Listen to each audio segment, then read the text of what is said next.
Welcome back my dear students.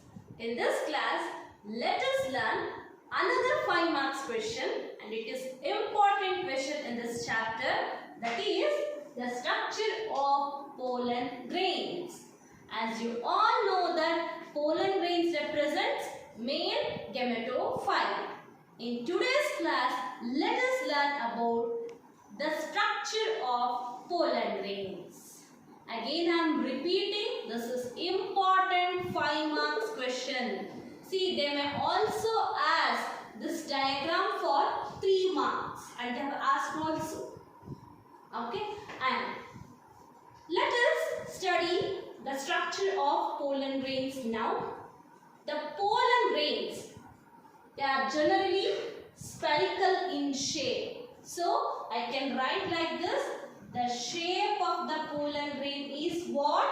Spherical. Spherical means round shape. Okay. And let us look at the measurement. The diameter of this pollen grain is about 25 to 50 mm. The diameter of the pollen grain is about 25 to 50 mm. Okay, and it has 2 walls. The outer wall is known as exine. The outer wall is known as what? Exine. Next, the inner wall is known as intine. Okay, the outer wall is known as exine and the inner wall is known as what? Intine. Okay, and now let us learn about the outer wall first, then we'll go for the inner wall. Okay, the exine is made up of a special kind of substance, and that is known as sporopollenin. The exine is made up of the special kind of a substance, and that is known as what? Sporopollenin. What is the function of sporopollenin? Means this sporopollenin gives protection. So this gives what? Protection against heat, acids or alkalis.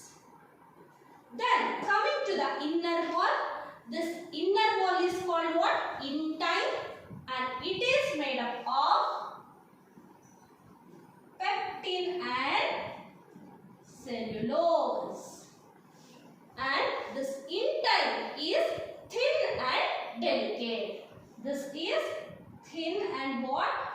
Delicate layer of pollen grains. Right? And you can see here a prominent aperture. So this is called a prominent aperture in exine, and this aperture or hole-like structure is known as what? Germ pore. So a prominent aperture found in exine is known as what? Germ pore. See, the sporopollenin is absent in germ pore. Okay, so in germ pore the sporopollenin is absent. Here the sporopollenin is absent. Okay, next, this is a mature pollen ring, and this mature pollen ring consists of 2 cells. The first type of a cell, which is bigger, is known as vegetative cell. Okay, so it consists of how many cells? 2 cells. Okay, the first one is known as what? Vegetative cell. Okay, and next, smaller one, generative. The generative cell. Okay, and see here the vegetative cell is bigger. And you can see here the nucleus is large and irregular nucleus. And this produces pollen tube. Okay, the vegetative cell is what? Bigger in size and irregular nucleus, and it produces what? Pollen tube. So here I can write bigger, irregular nucleus and produces what? Pollen tube. Next, coming to the generative cell. See, this generative cell, it is smaller and the shape of the nucleus is spindle shaped nucleus, and this produces two male gametes. Okay, the generative cell is what? Smaller. Okay, and it is having spindle shaped nucleus, and it produces what? Two male gametes. So this is about the structure of pollen grain. For 5 marks you have to start from here and you have to end till here. Right? Hope you have understood. Now let us learn more about the pollen grains. See, in 60% of angiosperms, the pollen grains are shedding two celled stage. That means one vegetative and one generative cell. Okay, and in remaining 40% of the angiosperms, the generative cell, so this generative cell divides. Okay, so this generative cell containing the spindle shaped nuclei, it will divide. Okay, and that is by mitosis, and it forms two male gametes. It forms what? Two male gametes.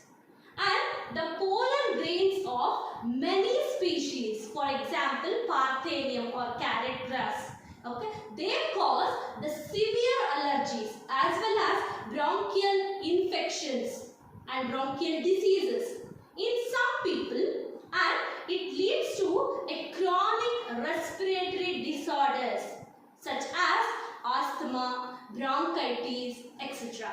Okay, and this is because of what?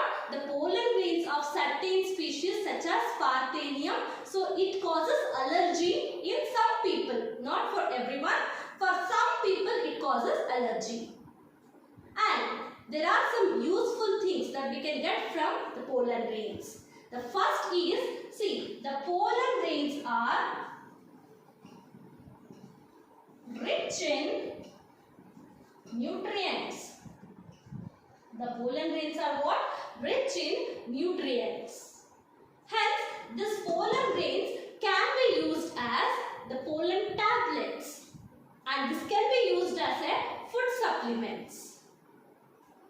Next, let me talk about one more word, viability. Viability means the ability to live successfully. The viability of pollen grains varies with species to species. And see, the pollen grains should land on a stigma. Right? So after the pollination, this pollen grain should land on a stigma before this viability period. That means, see here, the pollen grains for some species, they have viability for about 30 minutes. And for cereals, it will be up to 1 year or years together. So this is known as viability. That means the ability to live successfully. Okay. So until and unless it reaches stigma, it should be viable. Otherwise, that pollen grains is of no use. And the pollen grains of many species, they are stored under the liquid nitrogen.